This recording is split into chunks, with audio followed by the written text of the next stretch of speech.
Good afternoon, good morning, good evening for those online. My name is Julia Renaud. I'm Senior Director at Breakthrough Energy, which is an initiative that was set up by Bill Gates in 2015 at the Paris COP.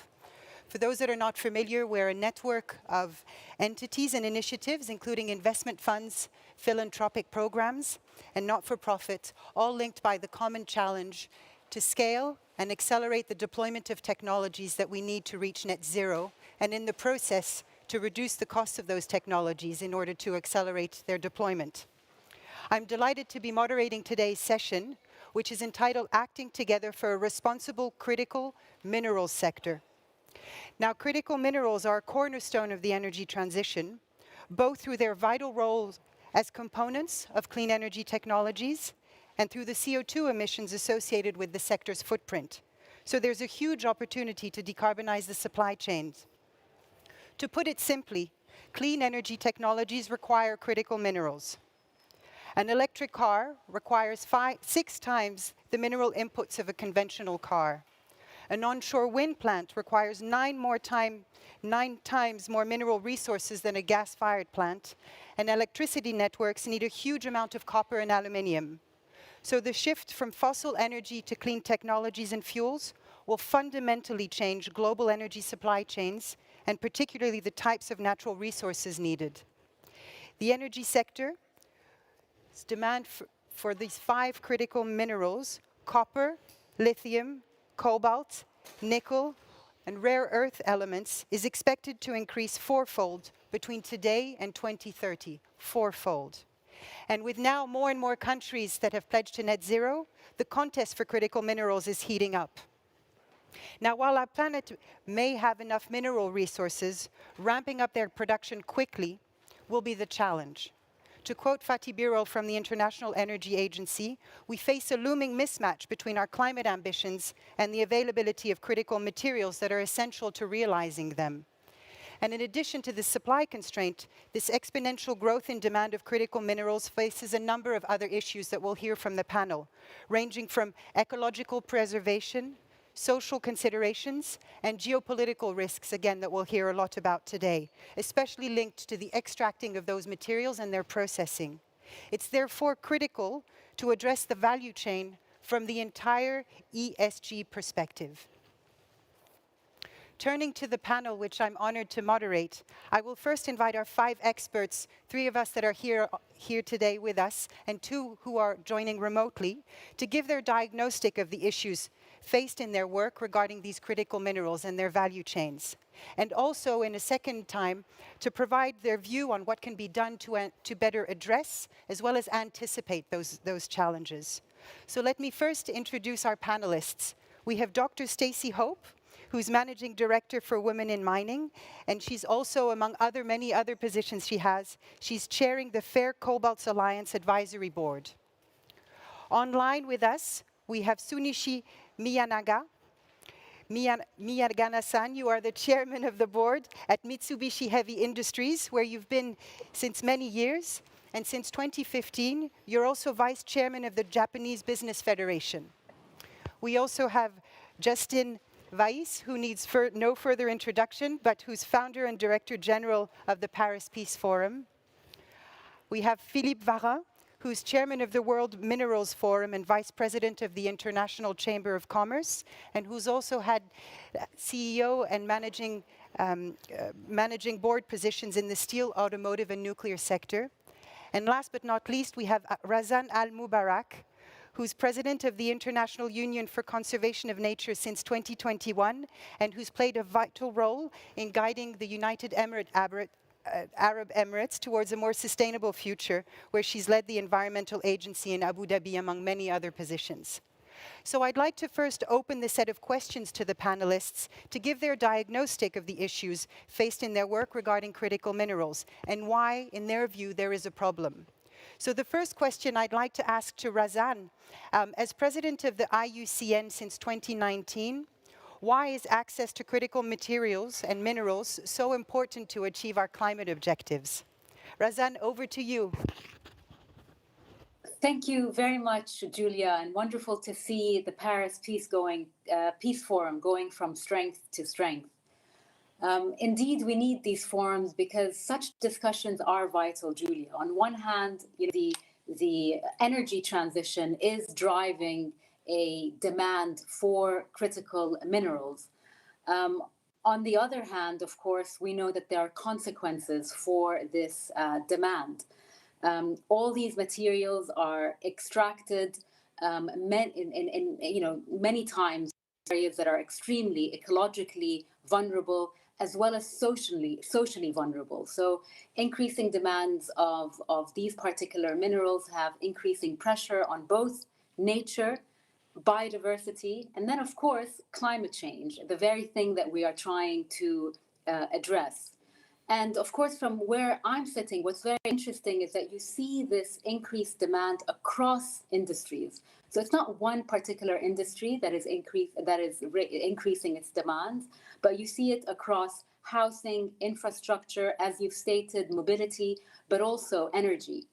And what would be interesting, and it's wonderful to have, of course, Philippe with us, because he can bring a cross-sectorial view on the various industries, is for us to look at these industries not just horizontally, but also vertically. And I'll stop there, Julia, so that I can hear more from the panel. Thank you so much, Razan. And you point indeed to Philippe, who's my next panelist. With Philippe, throughout your career, minerals and materials have played a key role. And you're now advising the European and French governments on critical materials, as well as created the Materials Forum. Can you point from your perspective, what are some of the risks of global tensions you can see in relation to critical materials? And as Razan pointed out, particularly around the energy sector. Yes, Julia, and you already touched base to this issue when you said in your introduction that there was a big risk that there will be a mismatch. There is a huge mismatch potentially between supply and demand. And it's not a thing for 10 years from now, it starts now. On the last year, the price of lithium carbonate has been multiplied by 500%. On the last 2 years, for nickel and copper, the price has increased by 100%. So the risk of shortages and disruptions is, with my assessment, pretty high. You said, Julia, that the demand was to be explosive. It is going to be indeed. And I confirm that for nickel, for rare earths, for lithium, the multiple of demand from now in 10 years, it's about 3 to 4, or even higher for lithium. But you know what it means in, if you look at the supply side, it means that you must have probably 70 new mines of nickel in the world in the next 10 years. And so 70 new mines of lithium as well, by the way. So then the question is, are we able to match this demand? And here you find the following.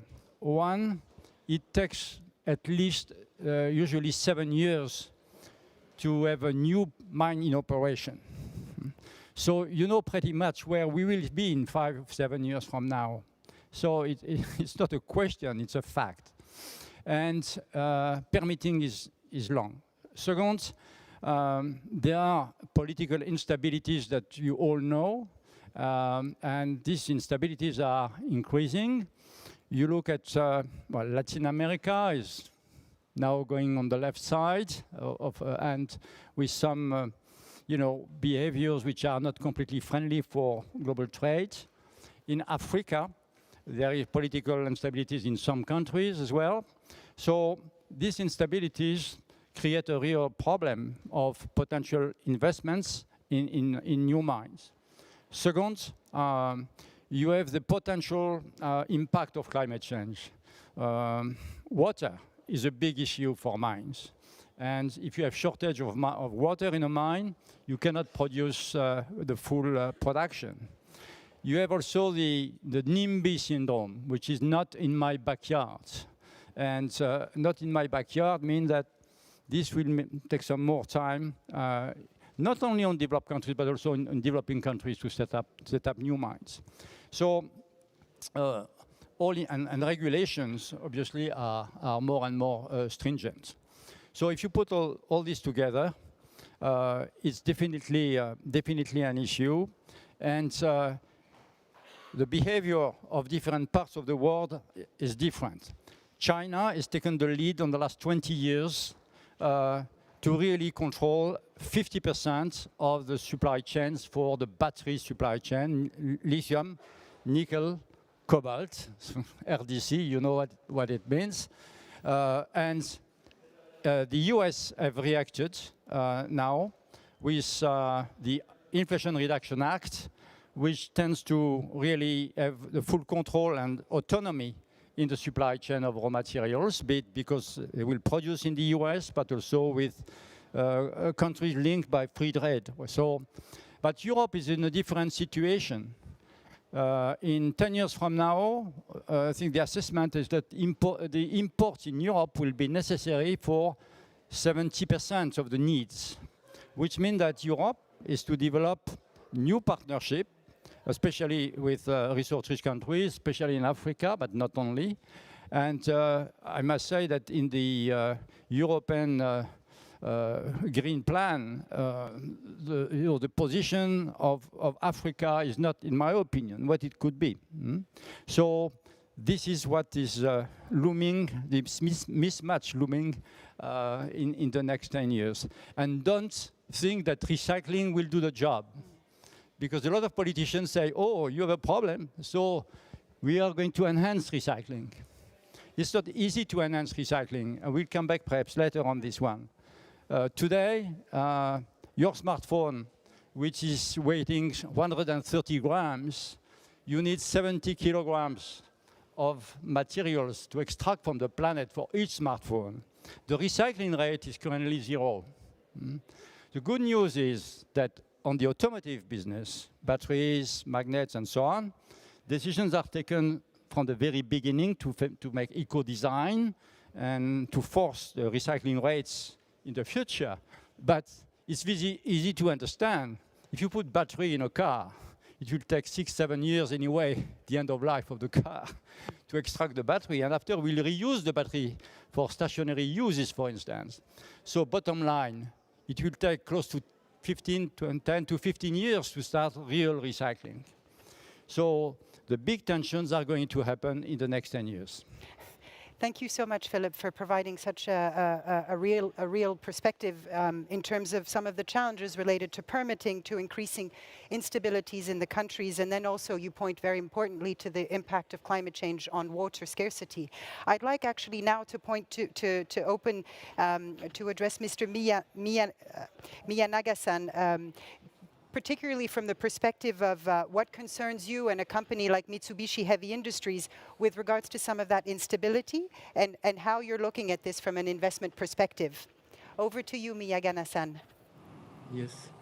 Thank you, Julia-san. I'd like to say from the viewpoint of the industrial technological company as a user of such kind of minerals. The world has long recognized the supply-side risk of critical materials and critical minerals. Particularly, criticality of the rare metals is significant because of their scarcity and uneven geographical distribution. There have been industrial efforts to somehow ease this risk by developing materials to substitute rare metals functions or performances. As a result, we have seen economically rational segmentation used to determine the selection of rare metals and substitute. Now, for pursuing carbon neutrality by 2050, we are accelerating electrification and making all our infrastructure, facilities, mechanical and electrical devices as energy efficient as possible. This movement, however, inevitably makes us confront the expanding gap between demand and supply of critical minerals, not only rare metals, but also other metals such as nickel, chrome, and so on. Infrastructure surrounding our everyday life, which oftentimes we take for granted, will not be sustainable unless we become aware that without the critical minerals, we cannot. As a conglomerate industry company, Mitsubishi Heavy Industries uses rare metals for power generators, air conditioners, and solid oxide fuel cells and other devices, while using quite a lot of critical base metals for electrical mobility, turbochargers, gas turbines, aero and naval structures, and so on. Therefore, we hope there will be a clear awareness and ensuing international consensus and collaboration. Stable supply chains of critical minerals, as well as for their ecological production and extraction, with the full recognition of those critical minerals are coming to our life. At the same time, I think that our continued efforts to further develop more substituting materials and technologies to achieve much less energy consumption, as well as recycling technology, critical for the sustainable society and for the future of this planet. Thank you. Thank you very much, Miyagana-san.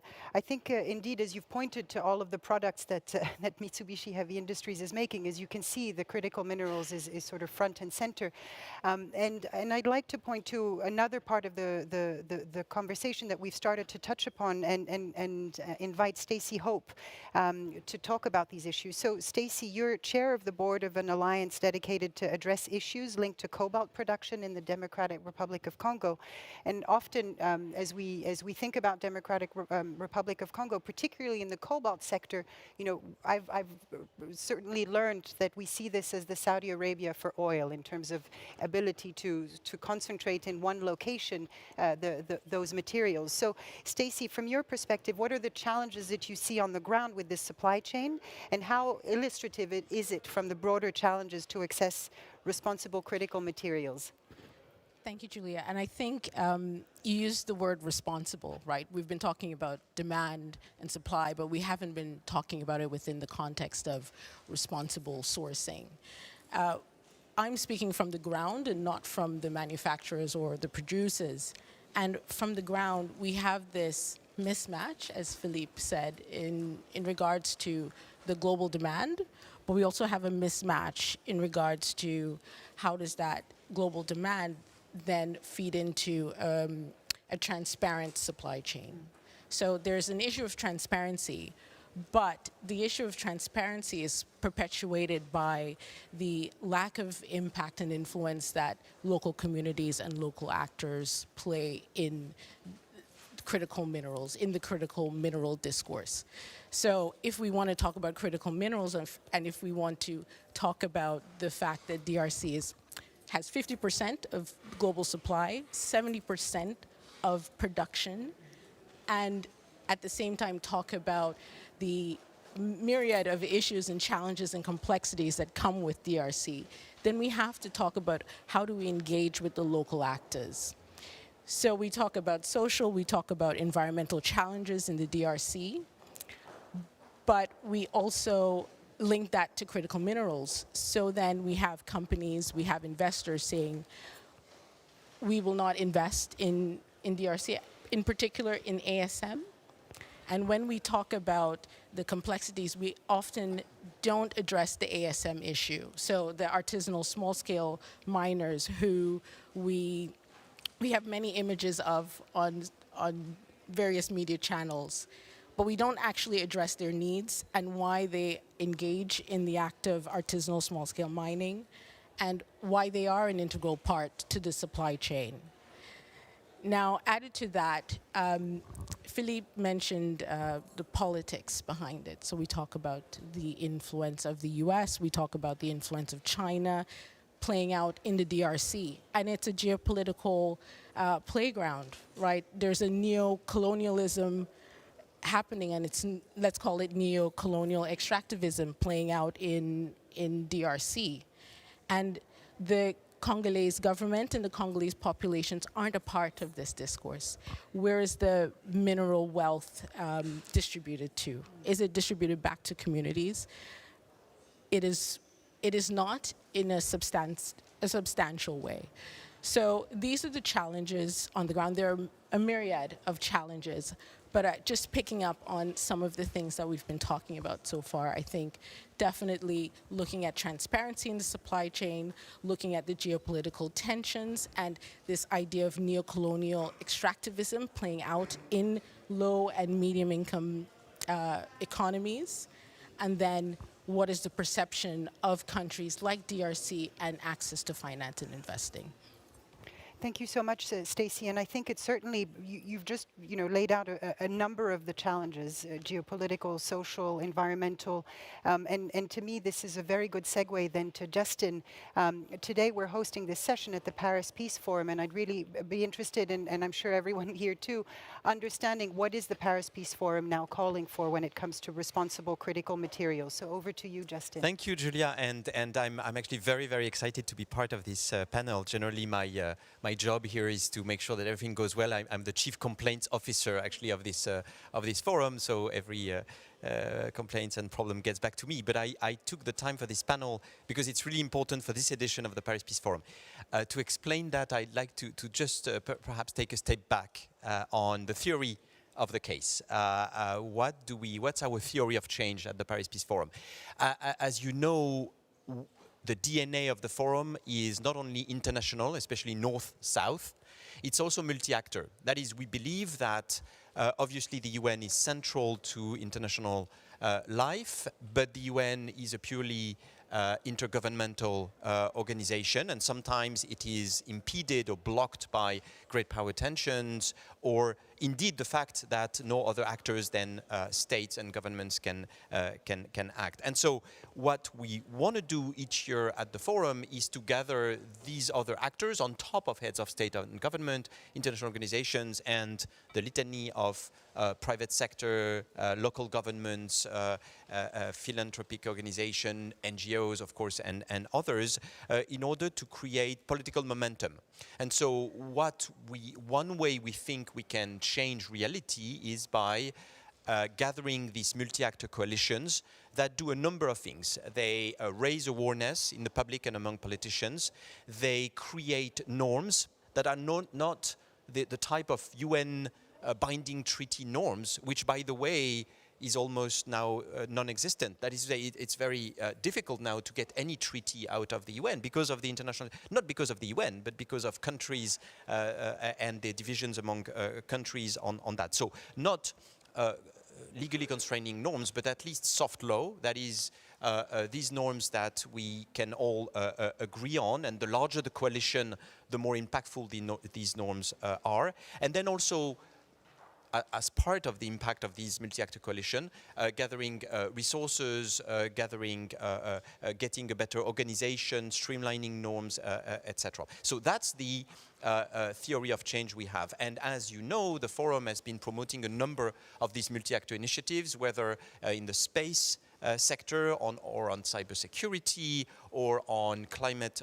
overshoot, etc. And so today I'm really happy to announce that we are launching this new initiative, which is the title of the panel, Acting Together for a Responsible Critical Mineral Sector, for all the good reasons that have been laid out by my co-panelists, who are among the signatories. I'll get to that in a moment, because we need these minerals for succeeding in the green transition and also the digital transition, but more importantly, the green transition transition and ensure that this production is sustainable in the long term. So we have 5 priorities in the call. It's actually it's really a one-pager. I have it here.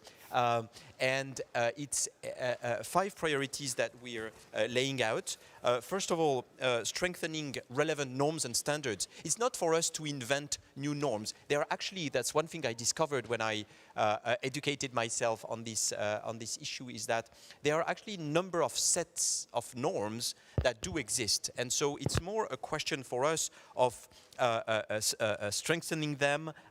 Perhaps we'll do work on which sets of norms are the best ones, which ones we should put forward, which ones we can consolidate, etc. Second priority, fostering cooperation within and between states. I think we'll get back to that a bit later. I'm not expanding on that. Obviously, we're not going to stop single-handedly the geopolitical competition on critical minerals. We're not going to do that. We don't have a magic wand. So it's very difficult, but it's also really important because we know that it's fueling the geopolitical competition, and that the geopolitical competition makes it more difficult for norms to be adopted, to do this responsibly, socially, environmentally. When China, the US, Russia, Australia, Europeans, etc. are competing, then norms can be easily disregarded. And so that's a very big issue. I don't know how well we'll do, but we'll do it. Third priority, raising awareness among the general public. People are not aware that we are replacing our overexploitation of fossil fuels by probably what will be a very big or perhaps overexploitation of critical minerals, because we need them, as was laid out before. And so we want to raise awareness about the problems that it makes. Fourth priority, making the best use of extracted minerals. That's something that Philippe has been working on with the World Materials Forum since 2016, if I'm not mistaken. Philippe, which is a gathering of mostly of startups and very large groups trying to improve how we use critical minerals. And then last point, unlocking financial resources to make sure that the sort of the good project, the responsible project, the environmentally and socially sound projects are helped. And I'm very proud to say that we've already had some good results with the call. So we start with a call to action, which we put out today, and we have the first signatories. Some of them are present in this building. Pascal Lamy, as president of the forum, is a signatory. We have some of them present here on stage or virtually. Razan Al-Mubarak, who's an old friend of the forum. She was there in 2018 and has been a strong partner of ours, is a signatory in her own capacity, but she's, as you know, the head of IUCN. Mr. Miyanaga-san, who's also on the panel, is a signatory. Philippe here on stage is a signatory. Also, Anne Mettler, represented by Julia for Breakthrough Energy. The Brunswick group, Carol Cable, among others. And I see in the audience Andrel Gouria, former Secretary General of OECD and future president of the Paris Peace Forum in transition. Bennett Freeman, who's here, the chair, we hadn't met before, so the chair of the Advisory Board Conflict Risk and Network, and also former Deputy Assistant Secretary of State for Democracy, Human Rights and Labor. And we have a number of other signatories, including Ilham Kadri, Mrs. Kadri, who is, as you know, is the CEO of Solvay, and also the president of the World Business Council for Sustainable Development. And I know Marcel is here in the room. Hi, Marcel, to represent Mrs. Kadri. Maros Sefcovic, the Vice President of the European Commission. Mo Ibrahim, I see Natalie is somewhere here representing the Mo Ibrahim Foundation. Alan Parker as chairman of the Brunswick Group, and a number of others, including Yanis Potočnik, the co-chair of the UNEP International Resource Panel. So sorry, I've been a bit long with that list, but it's just to sort of exemplify the type of signatories. Once again, it's a multi-actor coalition, so we'll get international organizations, people signing in their own capacity, and others. And so what we're launching today is the beginning of the work that we want to do on the 5 priorities that I laid out, and we hope we'll have impact to report, not just a year from now, but hopefully 6 months from now. I should add that we actually started working in the spring with a small group of ours, and this we are sort of cultivating the snowball effect. We have more and more people joining because people realize how important that is. Sorry, I've been too long, but I'm very enthusiastic about this. So back to you, Julia. Thank you very much, Justin. And I also see Peter Wagner from the European Commission, Peter, yes. who's here Sorry, from representing FPI. the Commission, and Louis also from the OECD Okay, as well. So I had the feeling I was too long, but I should have named them. Thank you again to Peter, to Louis, and many others. No, thank you very much. I think we have another dilemma, which is we have 15 minutes, and I want to have another quick round of around the panel, and open also for a Q&A. But as you say very rightly, Justin, this is today we're announcing the call to action. So this is an open call to action, and we certainly hope a lot more people will be joining. I'd like to call upon Razan again. Razan, particularly around the norms and standards, Stacey raised also the issue of transparency. I presume that you're today in Sharm el-Sheikh at the COP. You know, from your perspective, how can norms and standards help address some of those challenges? And how do you think, particularly from UAE and UAE hosting the COP 28 next year, would love in 1 minute, if I may ask, some thoughts on this topic. Thank you very much. And I'd like to really echo what Dr. Stacey said, which is really the complexity of the issue at hand. One can certainly try to simplify it as a demand and supply sort of narrative, but it's much more than that. And what I'd like to really put forth also on the table here is, you know, when we talk about critical minerals, it's really important that we speak about them within sort of 3 significant mindsets. It's not just to address the issue of climate change, but we must understand it also in the context of nature and biodiversity, and then thirdly, in terms of people. Yeah. If we are not careful, and we're seeing the trajectories and we're seeing the trends, we could end up addressing the issue of climate change, but of course, at the cost of destroying our nature, our very framework of human life, but also at the cost of local communities who are sitting on this incredible resource, but we are failing to serve them. Of course, in terms of standards, absolutely, we know that the industry needs to look into those standards. The ESG are considerations that the industry must look into, but we always need to raise the bar. You know, from an international union for the conservation of nature, so IUCN, very similarly in the same sort of ethic and value as the Paris Peace Forum that was just now highlighted by Monsieur Justin, is also a platform that brings together government, state members, civil society, academia, and 18,000 scientists. And, you know, science needs to play a really important and significant role in this dialogue. And this group, the IUCN, in the context of deep sea mining, for example, called for a moratorium on deep sea mining. Because what was felt is until the risks are well understood, until impact assessments are made, until are put into place, we cannot continue to exploit these resources. And I know I'm going for a little bit longer, but I just wanted to say, I know Mr. Philippe was talking about the increasing demands and for the industry and for the regulatory framework to speed up their work. And I do understand that pressure, but it must not really fall on the backs of the conservation of nature and serving the communities. Finally, I know you've asked Julia about the COP28.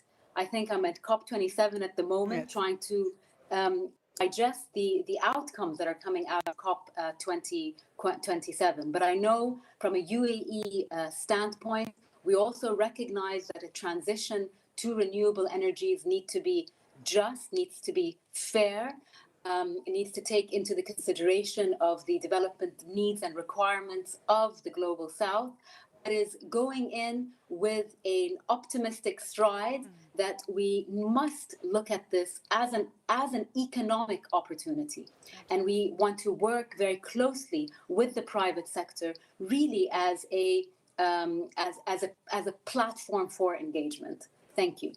Thank you very much, Razan. And as you say, I think having spoken with the UAE and the COP28 presidency soon to be announced, really it's thinking about the COP of solutions, the COP of people, the COP of inclusion.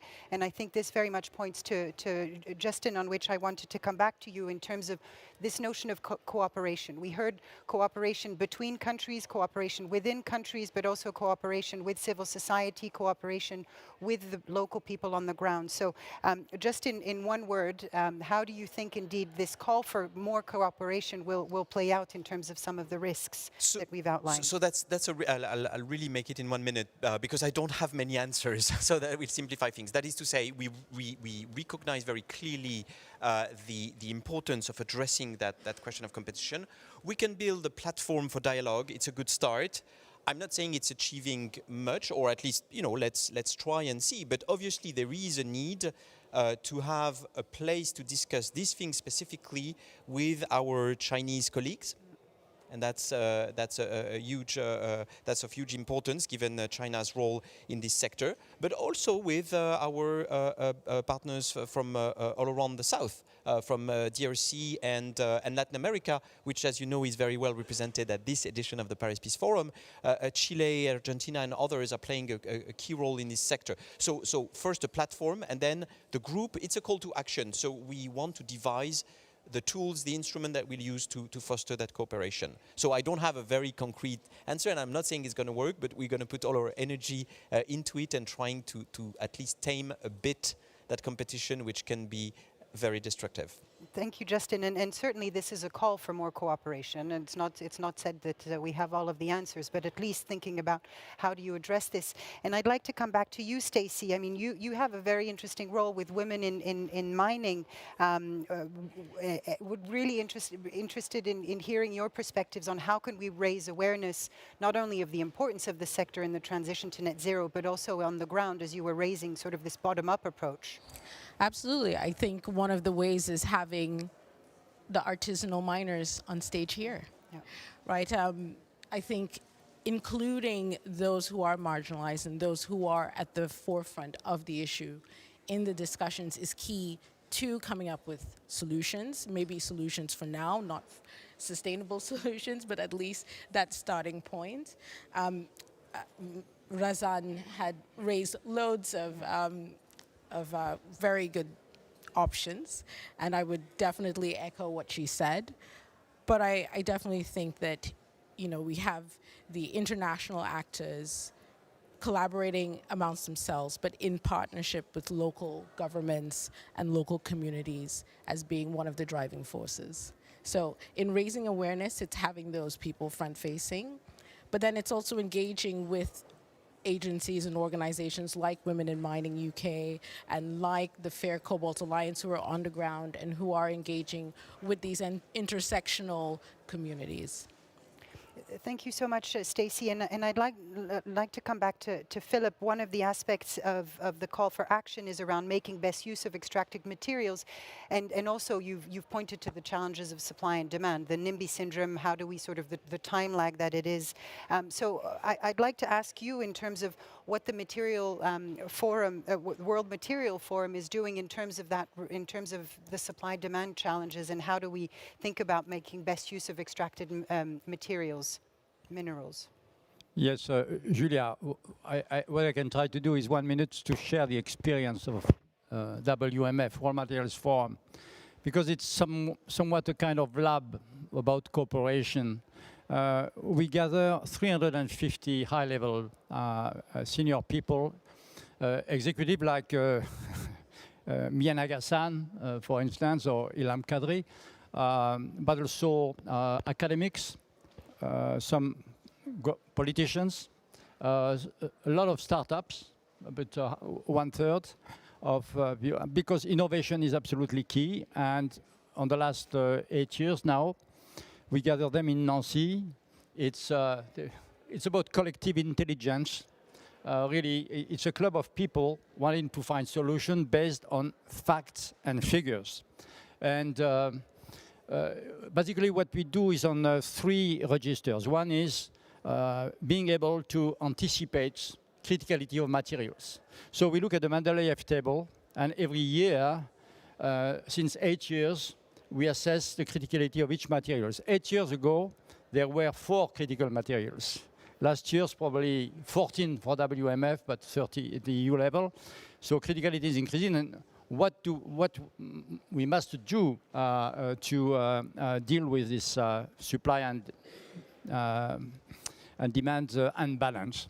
So it's one thing, and next year it will be about public acceptance, and I think very important matters, the question of norms and standards that we have in the call to action. We have to try to harmonize and converge on these norms and standards for responsible mining. But one very important thing, it cannot be the standards of the North that we apply to the global South. So the way we will process this on this route, it has to be an inclusive way. And have proper discussion and engagement with some countries of what I call global South. That's one thing. The second thing is about KPIs and ESG.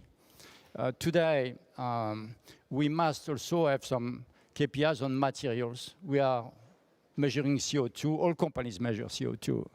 But materials consumption and how we decouple growth and the use of critical materials is absolutely key. The third piece is about technology and innovation. We will find the solution of our problems through science. But the lead time for innovation up to the market is a very critical matter. So we are reviewing the top 10 technologies. And in each of the technologies, each year, we make a deep dive to see what are the solutions, how we can implement it, and trying to share what we do.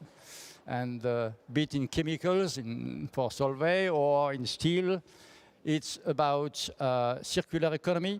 It's about the way we can improve material efficiency through digital. For instance, your cars, you use your cars 5% of the time, right? And so it cannot last like this. So how we find solution for uses of materials and other ways to reduce materials consumption. Thank you so much, Philippe, and certainly we're looking forward to hearing more of the outcomes of the World Materials Forum Summit next year. I'd like to call Mia Nagasan again. Philippe, you're pointing to the need to have new technologies and the de-risking of some of these new technologies, but we're also pointing to some of the challenges related to getting new permitting, getting actually the supply of extracted materials up and running through new mines and recycling. There's a call for action in the call to action around unlocking finance. Mia Ganasan, I'd be very interested in 1 minute if you can speak to this point around unlocking financing and what you think is needed here, particularly if you have any cases in Japan on the public-private collaborations that are needed. Oh. I think there's a problem with the microphone. Yes, we can hear you now. Yes, okay. For improving our access to responsible sources of critical minerals, we mainly rely on efforts and supports by governments and international organizations. Usually, it has been difficult for the private sector itself to justify viability of such investment. The companies are willing to invest in new mines and production plants when they are sufficiently assured of financial diplomatic support from governments and public organizations. And as for improving innovation in the areas of new substitute materials and energy-efficient technologies, the private sector sometimes voluntarily explore new business opportunities when they have strategic interest and technological edge. Open innovation activities and other collaboration also usually requires, especially in Japan, support by governments and the public sector. Currently, though, recognition of corporate social responsibility and making as a part of corporate key performance indicators, financial institutions have become more and more eager to invest into the field where historically the immediate economic viability was not apparent. We are encouraging our fellow private sector partners in Japan to advocate that these sensible efforts of improving our access to responsible sources of critical minerals and improving innovations is as critical as decarbonization and greener society. Thank you. Thank you so much, Mr. Miyagana-san. I'd like to open the floor actually because we've been extended kindly 7 minutes. So I was wondering, particularly around this, given that we have a very large panel, may I invite those who want to raise, perhaps I'll take a few questions and then invite the panel to reply. I see there's a question here, if there's a microphone. There's a lady here. And then there's a young man over there.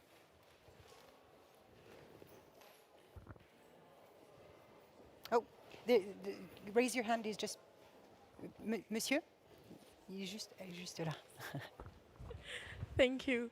Good morning. Thank you, everybody, for your intervention. I'm a witness of the fact that the Paris Peace Forum take this question very seriously, because in the first edition I was here and there was a panel with the representative from DRC, the mining department, and US Labor Department, working on a form to ensure that the minerals were not extracted with child labor involved.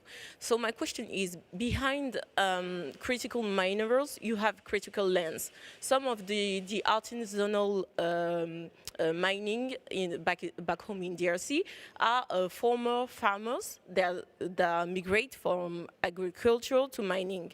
So when there is a competition between agriculture and mining, how do you manage with it? How do you make sure that not all farmers get involved in the mining industries, especially within this food insecurity rising in DRC? Thank you.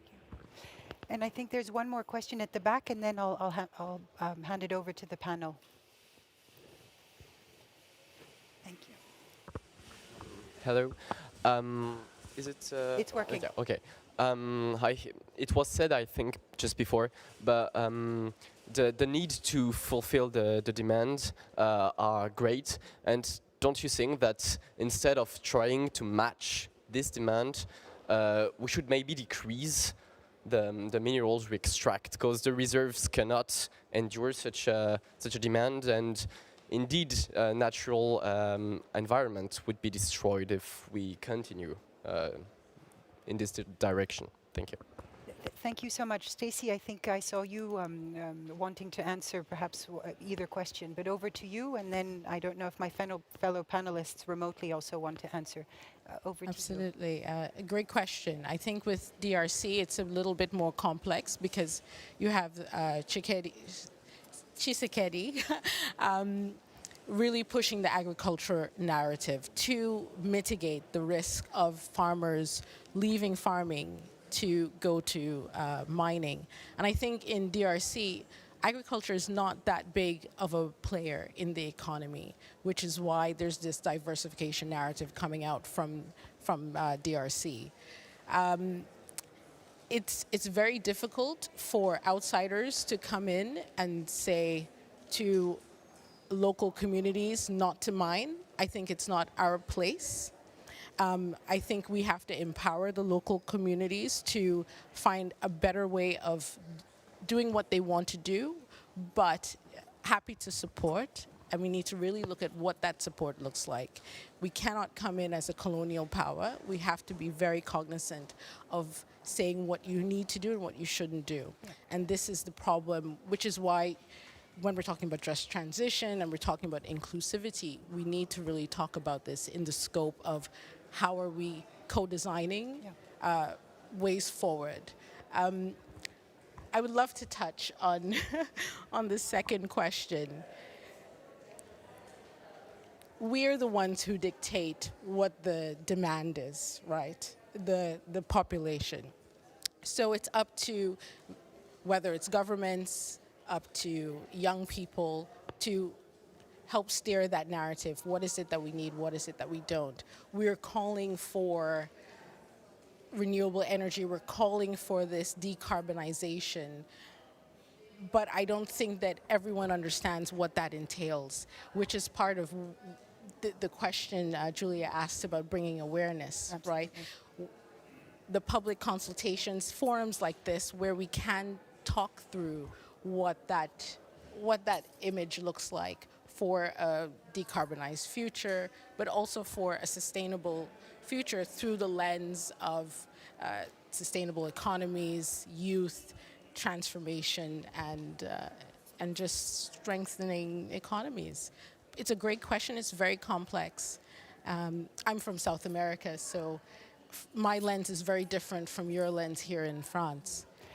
Thank you so much, Stacey. And again, I absolutely agree that those are great questions. I just want to make sure, Philippe, I see, and I think Razan, and then if you agree, I'll bring the panel to a close, even though I'd like it to be much longer. Philippe, in 1 minute. Just in 1 minute. The question of growth or décroissance in French, I think it's a dangerous one. I'll tell you why. I think we should first focus on how we can improve the rate of utilization of our cars. 5% is not acceptable. And if you have autonomous car and EV cars in the cities and so on, you can have a 60% rate use, like the planes, if you wish. So you can make big improvements in terms of materials footprint, for instance. It's true, we are working on WMF on decoupling growth, economic growth and materials consumption. You can increase the recycle rates, huge improvements. Now, when the plastics are recycled only at 30%, it's a huge improvement possible. And we can also lightweight with new materials in all mobility and so on. So we should draw all we can in better use of the current materials. This is one thing. And the second thing is the question of lenses. If you are a European and you want to reduce climate change by any means, you should not forget that in Africa there are 600 million people who don't have energy today, right? So it's a balance. You cannot ask people to reduce CO2 if they have no energy. So it's contributing with the mind and so on. So it's a question of proper balance. Thank you. And I think, Razan, you wanted to come in, and then I will close the panel. Razan, if you're still online, over to you. We have 30 seconds on the timer, if I may. No, I mean, I think we face this issue with the energy transition as well. If we keep talking about supply as the gentleman who asked the question, then there isn't never an endless supply. Resources are finite, and there needs to be, as he rightly stated, enough impetus on demand side management. Thank you so much, Razan, and fully agree. To me, it reminds me a lot around the debate around sustainable aviation fuels or fuels from different consumptions and the trade-offs just on that point between agriculture and food and the energy transition. And to the point from the gentleman here, certainly I think this is where Breakthrough Energy has been working a lot around what is the type of innovation that you need in order to replace the need for these materials in first instance. But I think my genuine concern being focusing very much on climate change is to make sure that we don't lose momentum around the transition and the high prices that Philip mentioned around the supply of these critical materials as an excuse, if you will, to not transition to a net zero world. So there's, as we can see here, of course, we've discussed, this topic brings so much complexity.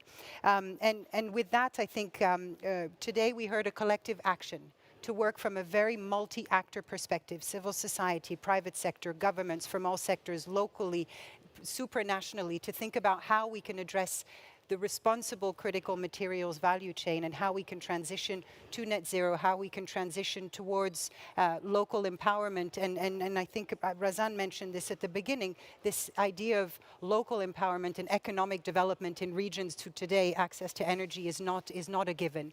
With that, you will find more information on the call to action on the Paris Peace Forum website, and there's an invitation for those who would like to join the call to action to join, and all of us are available. And so thank you so much. Please thank the panelists also online, and merci beaucoup.